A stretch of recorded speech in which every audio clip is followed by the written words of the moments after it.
Welcome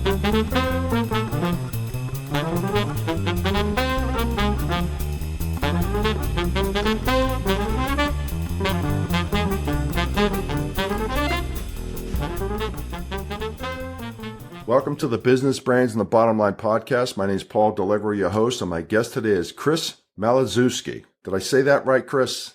You did. You got it. All right, you got a long name, so I want to make sure I'm always... Every vowel and consonant in the alphabet. There you go. I just want to make sure I'm very, very cautious of that, pronouncing people's names, But, well, welcome to the show, Chris. Great to have you. You are the founder, or one of the founders of the Walking Tall movement. And got a great story. I'll kind of tee it up for you, and you can explain a little bit more about what you do. But you and the other co-founder, Todd Blyleven, the son of Bert Blyleven, by the way, have both been in kind of events over the last few years that have kind of shaped your lives. Tell me a little bit about what the genesis of this Walking Tall movement was.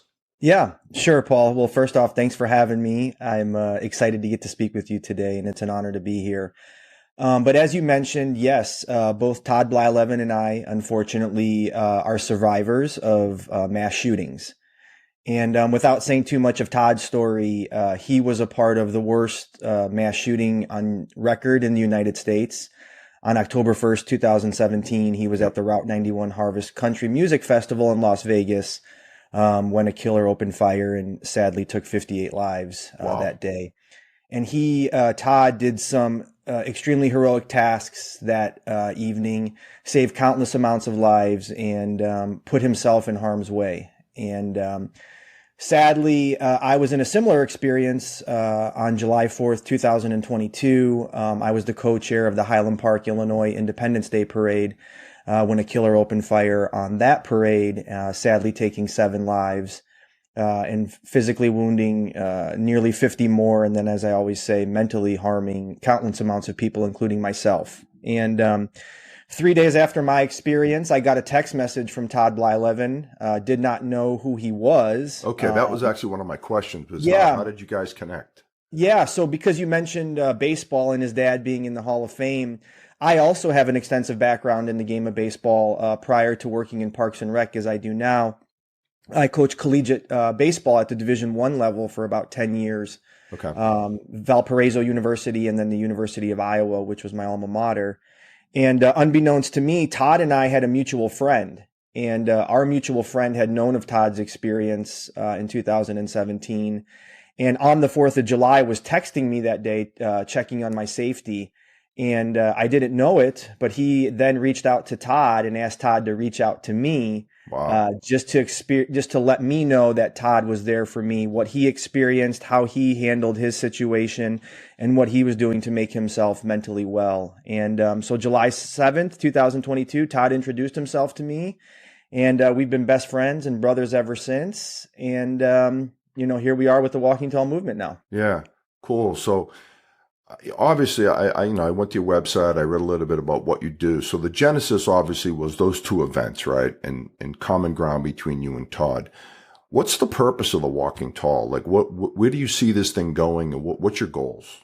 Yeah, no, great question. Anytime I think anyone intends to start a worldwide movement, yeah. You have lofty goals, right? And I think the precipice of it for me is, we want to create the world's largest support group, okay? And through my experience, through Todd's experience, and many other guests we've had on our show, we've come to find that peer support in various forms or fashions is extremely, extremely helpful and beneficial. And so through the Walking Tall movement, we are making ourselves extremely vulnerable, telling our stories, sharing our circumstances, our feelings, our therapeutic journey, if you will.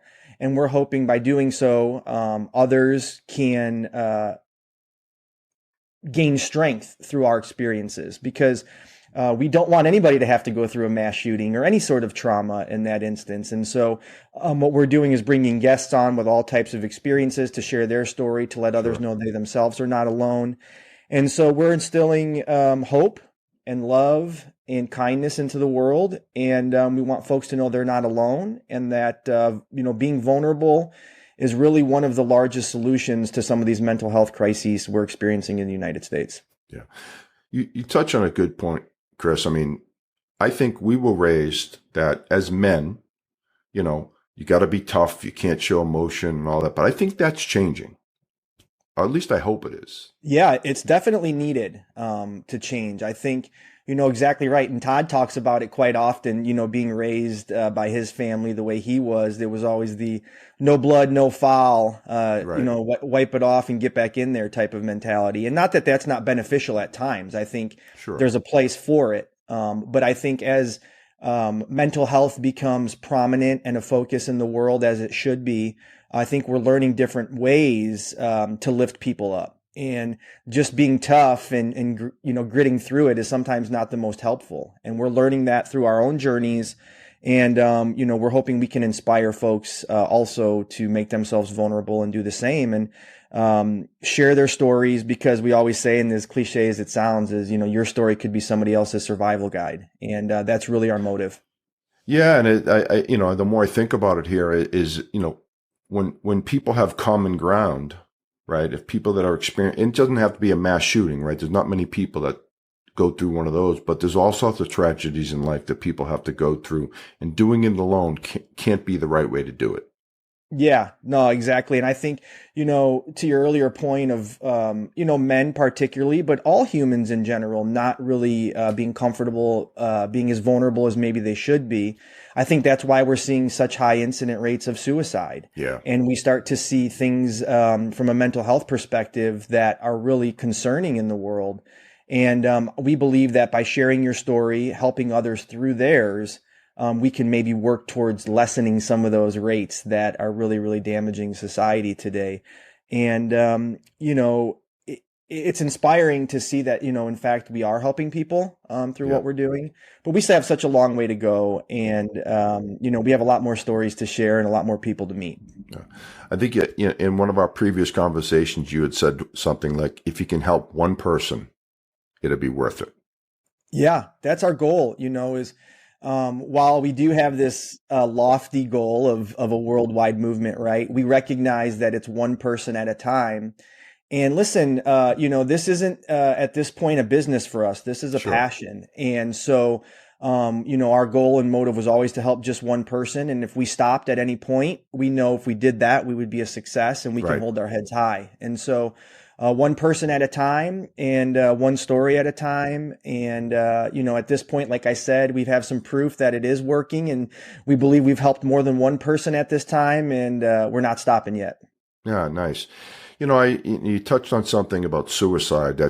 I don't know if it's just where the media is making us more aware of it, but statistics will bear it out. I think that there are more suicides across all sectors, right? Age groups, races. Yeah, the rates are alarmingly increasing. And, to your earlier point, the highest incident of suicide is middle-aged white men like yourself and me. And, I think that speaks to I think I may be past the middle age. Oh, I wouldn't be able to tell. You look so young, Paul. Yeah. Oh, gee, thanks. But nevertheless, I think to your earlier point, it speaks to how, folks like you or I were raised of, holding your emotions in, swallowing them, not expressing Right. your fears, not telling people your emotions. And so that's why I think we start to see these high incident rates of certain demographics. But we can't dismiss COVID and the trauma that placed on many people. And obviously the higher rates of violence and mass violence in our country is alarming as well. And I think that's leading to some of these more unfortunate outcomes of suicide. But we hope through Walking Tall, we can diminish some of those outcomes and be a resource to many. Yeah. Well, obviously you and Todd have survived, two mass shootings, and but it seems like every week there's a new one. Am I don't, track it completely, but it seems I like think every week on the news. Yeah, no, it's good insight. The thing that I personally am confused over as it relates to mass shootings is what is defined as one now.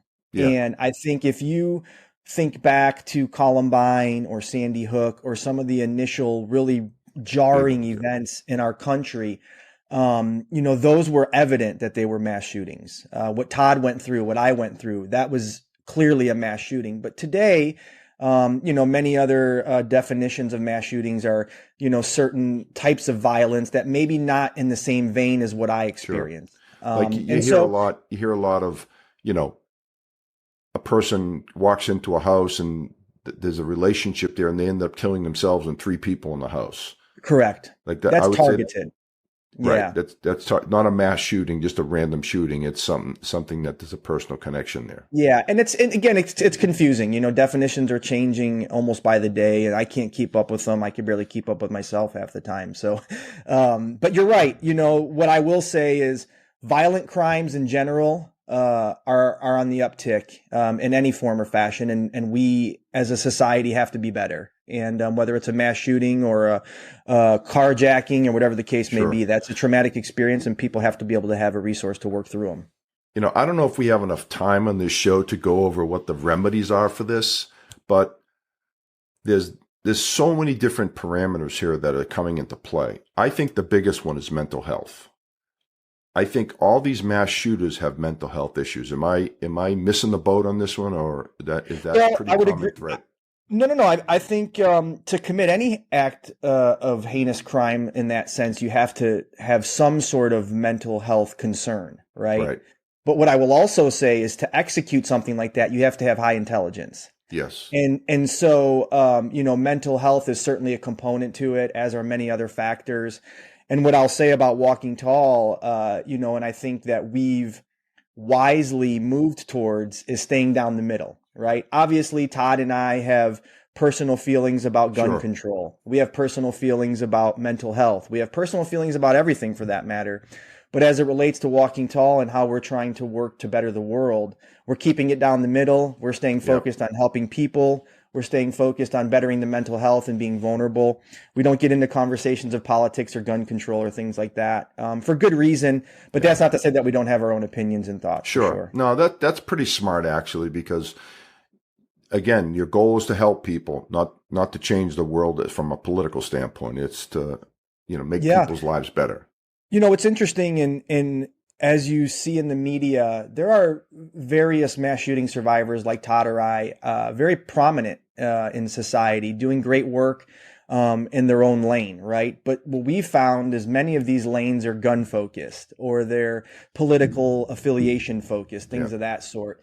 For us, it doesn't matter if you're a Republican or Democrat, if you carry a gun or you don't, whatever the interest is, mental health impacts all of us. And so we want to be a resource for everybody, regardless of your personal feelings of various things. Yeah. So, I think what would be like a first step? Someone's feeling despondent, depressed. What do you recommend they do? I mean, what would be the first step? Because that's a big one. I think taking the first step is going to be 90% of the battle, I think, right? To ask for help. It's like that with any personal issue or hurdle you experience, right? I think it's recognition and acknowledgement. I will say for about 10 or 11 months after my experience, I just put my head down and I just grinned and bared it. And I went to work every day and I, at times I may have done more damage to myself by not really acknowledging where I was at, right? And having PTSD as I do and having depression in various instances as I do, I have to be cognizant and aware of it. So my first suggestion would be, self-realization, self-actualization, really level with yourself, and be clear. And I always say, like I do a personal check every day. I check my head, my heart, and my gut. How's my brain feeling? How's my heart feeling? How's my gut feeling? And that really is going to tell me how I'm going to carry out my day. But if you can't be honest with yourself about what's really going on internally, mentally, physically, whatever, you're really not going to be able to get the help you deserve and need. And so I really encourage folks to be honest with themselves and then from there share their experiences or talk to professionals to get the help they need. Yeah. So you just mentioned something. You teed it up for my next question. You and Todd are not mental health professionals, like certified psychologists, sociologists, any of that stuff, correct? Yeah, no, the beauty of Walking Tall is, well, exactly right, Paul. Todd and I are mental health experts by experience, I Sure. think is the way to explain it. Yep. But the beauty of our team is we do in fact have a credentialed doctor of psychology on our show every week. She's a large part of our movement. She is integral in making sure that Todd and I don't misspeak or Sure. say anything erroneous medically or Yeah, that's where I was going with that is, and I did not know that you had that, that person on your show. That's excellent because that she makes it, I wouldn't say more legit. That's probably not the right word, but you know what it is. She makes sure no, that you, she definitely provides a source of education, and she provides a source of acknowledging exactly what's going on medically, right? Todd or I can't do that. I could just tell you I had a panic attack and what I felt, but Dr. LaRosa can tell you exactly what happened, why it happened, how to maybe prevent it, how to work through it, all these things. And sure. so having her as a doctor of psychology, she's a licensed BCBA. She's at the top of her field. She started clinics in New York that she's now sold. She's an expert when it comes to mental health, not only education and medically and whatnot, but also personally, like all of us are. So having her has been just, the cornerstone to really making sure that we're believable. Yeah. So where do you see this going as far as, the global movement? I mean, how long do you think it'll take to get there? Well, it's a great question. As it relates to global acknowledgement, believe it or not, we've already gained some recognition globally. I've already been invited on a podcast and have spoken with a gentleman from London, from Austria. And he has his own mental health charity called The Chance for Happiness. It's a suicide prevention outfit. And they have a mental health conference every year. And this coming October, I was invited to be a guest speaker in London to speak of my experience. And I've been, as has Todd and Dr. LaRosa, we've guested on many podcasts and shows like yours throughout the world, Ireland, South Africa, Anchorage, Alaska, the list goes on. And so social media has really been imperative in helping us spread who we are and what our intent is. But furthermore, we have greater initiatives than just a podcast. Our podcast was kind of our saying hello to the world, letting people know who we are and we're here for them. But we have many other initiatives. Keynote speaking is one. We're building a piece of technology that we believe will help folks like yourself and me find therapy and therapists better, faster, quicker, all those things. Yeah. We have so many other initiatives.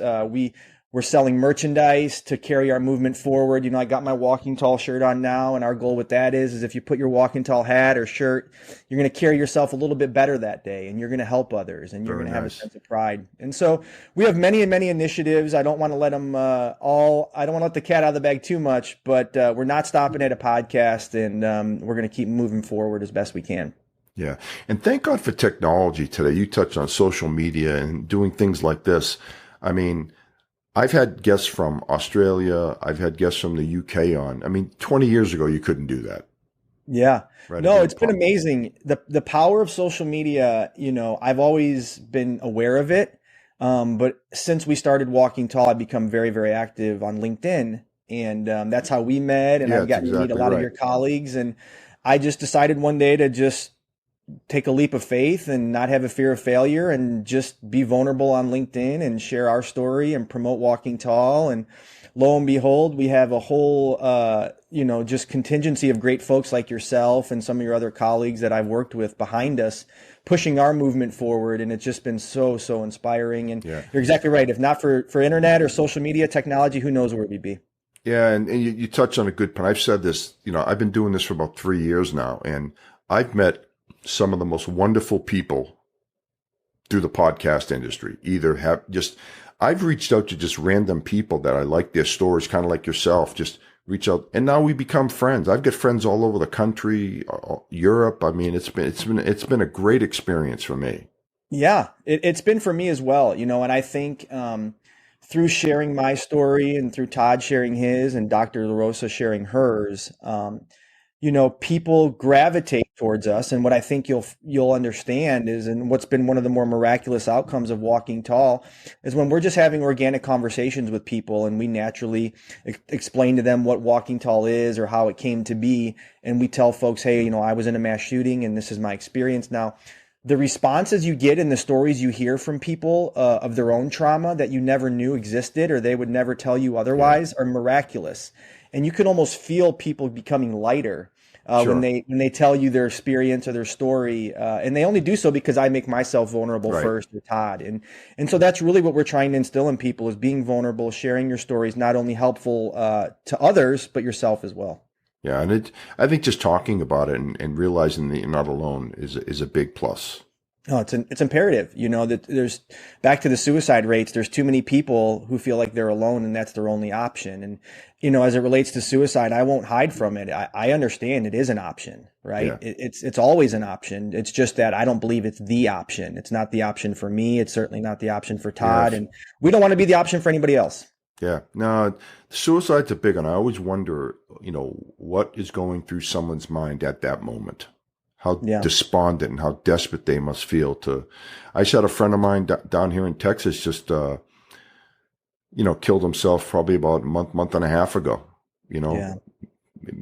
Late 50s guy and just going through a divorce. Things weren't pretty in his life and just I won't get into all the details. Kind of sad though, No, it's not kind of sad. It's extremely sad. Yeah. And that friend of yours, think of if he were to just pick up the phone and have called you and just said, "Hey, Right. Paul, I'm struggling," and I know you well enough, you would have talked to him all night if you had to. And he just wasn't willing to take that leap of faith, it seemed, and that's unfortunate.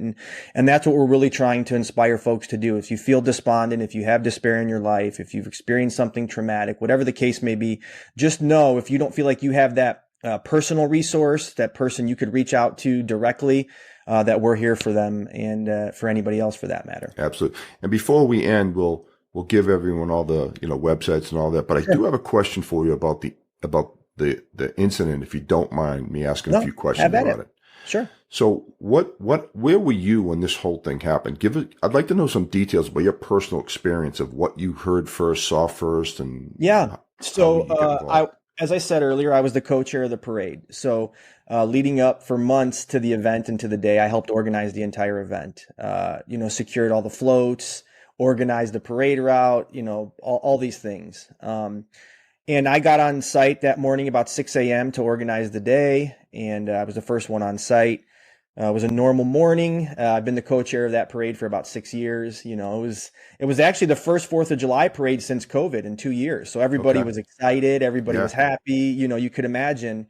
And the parade started at 10 o'clock. I was at the launching point where I kind of send all the floats into the parade and keep everybody organized. And so 14 minutes later, after the parade started, I heard a rat-a-tat-tat.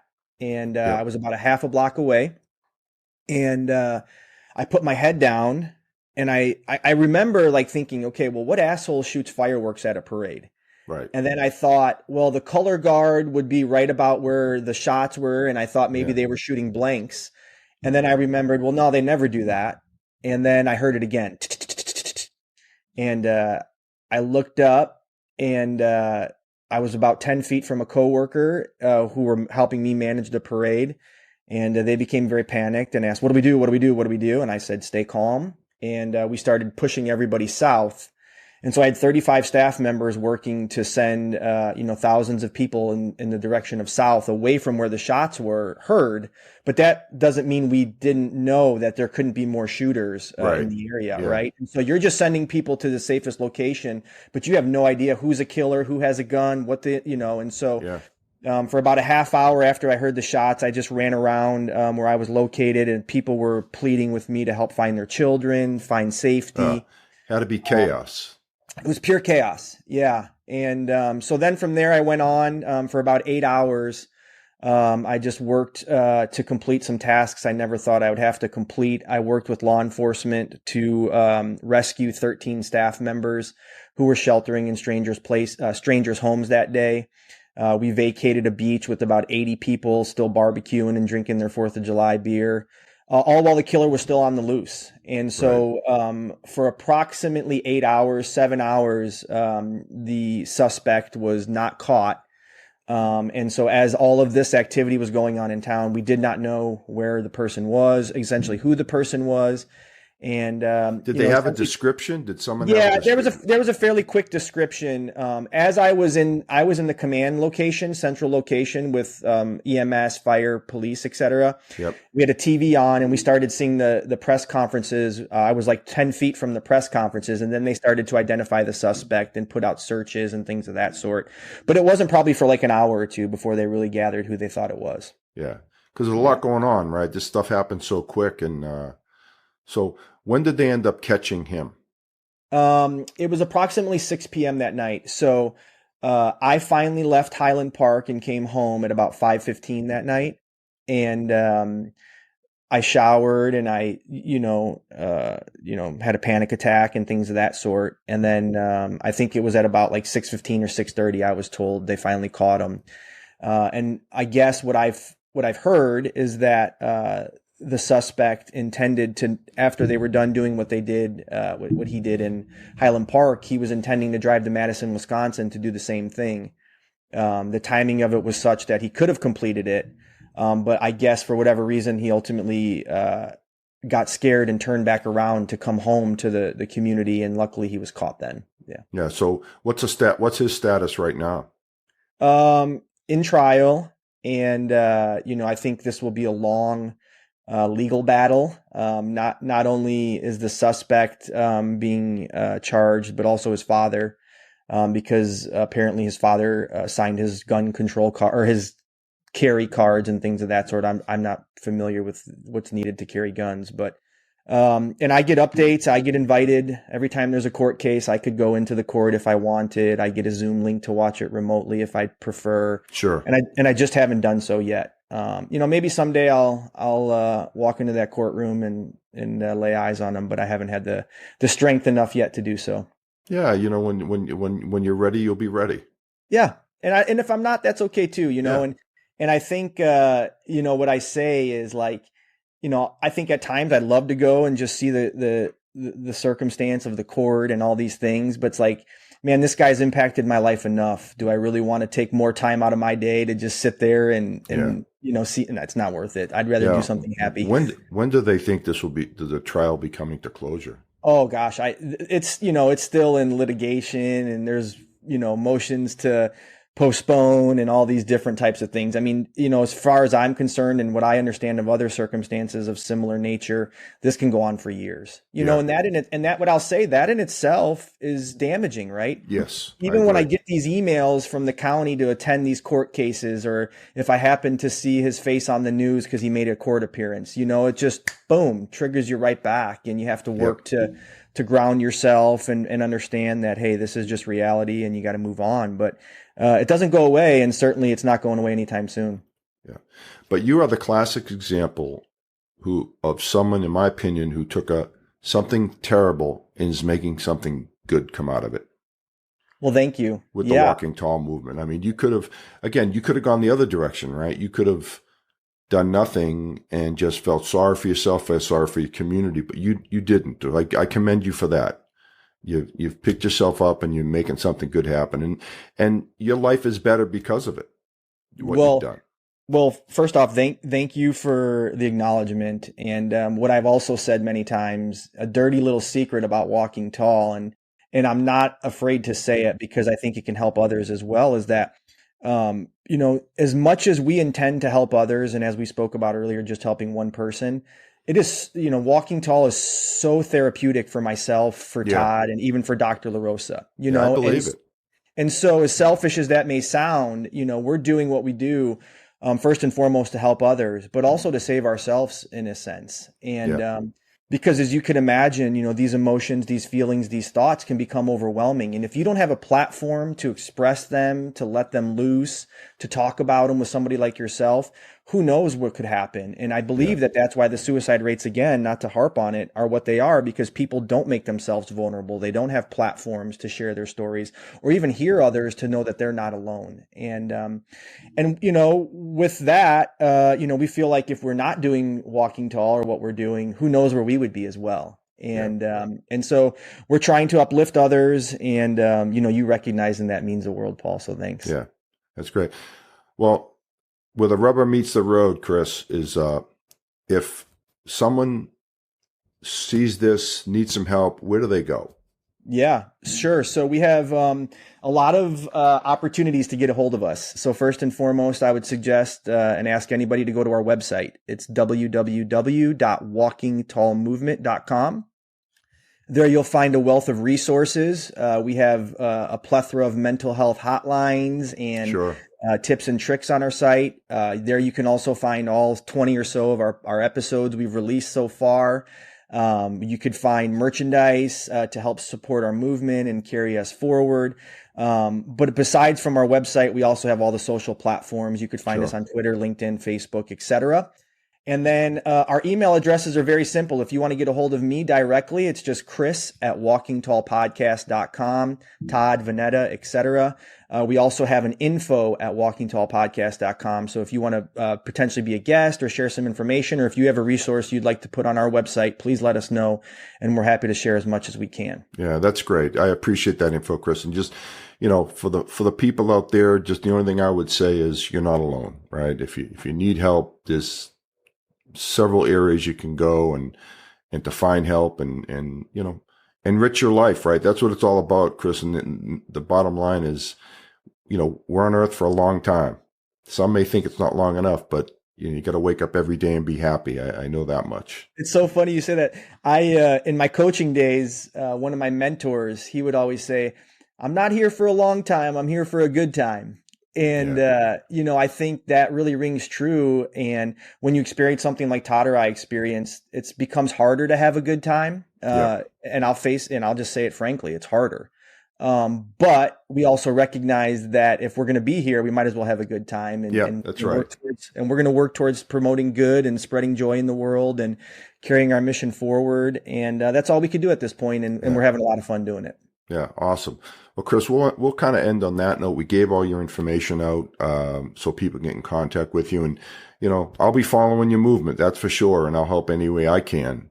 I think it's commendable what you guys are doing, and I know it's kind of a it's a passion for you guys, and it comes through. I can see it just in your face, and you hear it in your voice. So, well, thank you.